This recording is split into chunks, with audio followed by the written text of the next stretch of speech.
آگے پیچھے وقت ہو جاتا ہے۔ تو میرے بھائیوں، مثال بڑی عجیب چیز ہے، مشکل سے مشکل مسئلہ مثالوں کے ذریعے حل ہو سکتا ہے، سمجھ میں آ جاتا ہے۔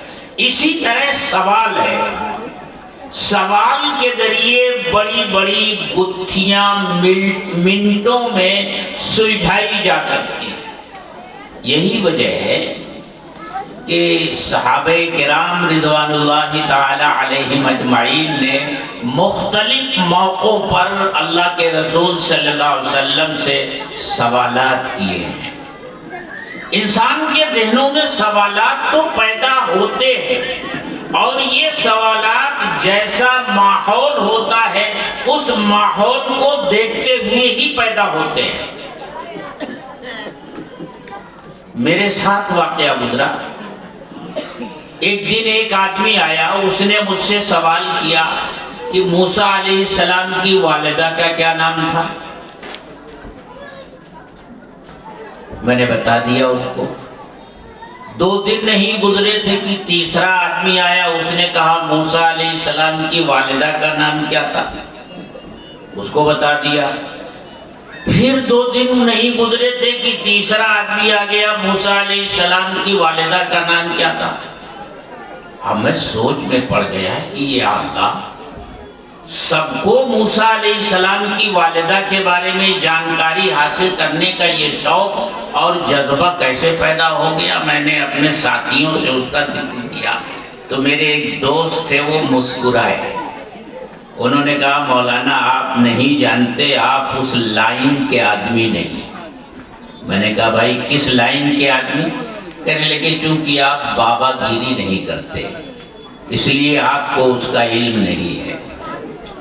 بابا لوگوں کا کہنا یہ ہے کہ جس طرح آج کل کے بابا بہت ساری باتیں جوا کھیلنے والوں کو، مٹکا لگانے والوں کو بتایا کرتے ہیں، اسی طرح یہ بات بھی مشہور ہو گئی ہے کہ موسیٰ علیہ السلام کی ماں کا نام لے کر جو بھی تالا کھولا جائے گا وہ کھل جائے گا۔ تو جیسا ماحول ہوتا ہے اس طرح کے سوالات لوگوں کے ذہنوں میں آتے ہیں۔ ابتدائی اسلام میں صحابہ کرام کا مزاج کثرت سے سوال کرنے کا تھا۔ وہ ہر چھوٹی بڑی چیز اللہ کے رسول صلی اللہ علیہ وسلم سے پوچھا کرتے تھے۔ کوئی آتا تھا کہتا تھا اے اللہ کے رسول میرا اونٹ بھاگ گیا ہے، وہ کہاں ہوگا بتا دیجئے۔ کوئی آ کر کہتا اے اللہ کے رسول میرے ماں باپ حالت کفر میں مر گئے، اس وقت وہ کہاں ہیں؟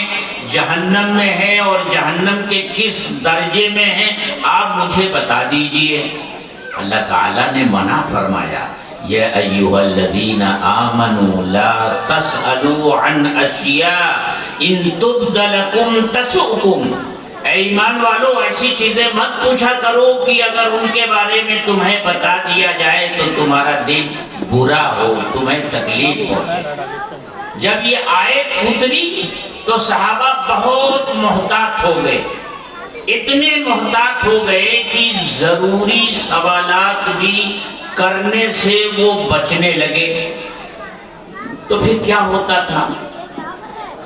فرماتے ہیں صحابہ کہ ہماری یہ خواہش ہوتی تھی کہ دیہات سے آنے والے جو لوگ ہیں ان میں سے کوئی عقل مند سمجھدار آدمی آئے اور اللہ کے رسول صلی اللہ علیہ وسلم سے سوال کرے، آپ اس کے سوال کا جواب دیں تاکہ ہماری معلومات میں اضافہ ہو اور دین کا علم بڑھے۔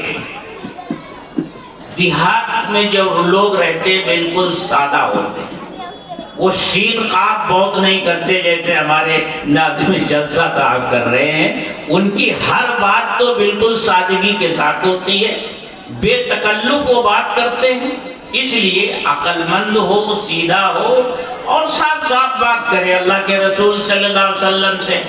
اور وہ چونکہ دیہات کا رہنے والا ہے، آداب سے اس کی واقفیت کم ہے، اس لیے اگر کچھ اونچ نیچ بھی ہو جائے گی تو اسے معذور سمجھا جائے گا۔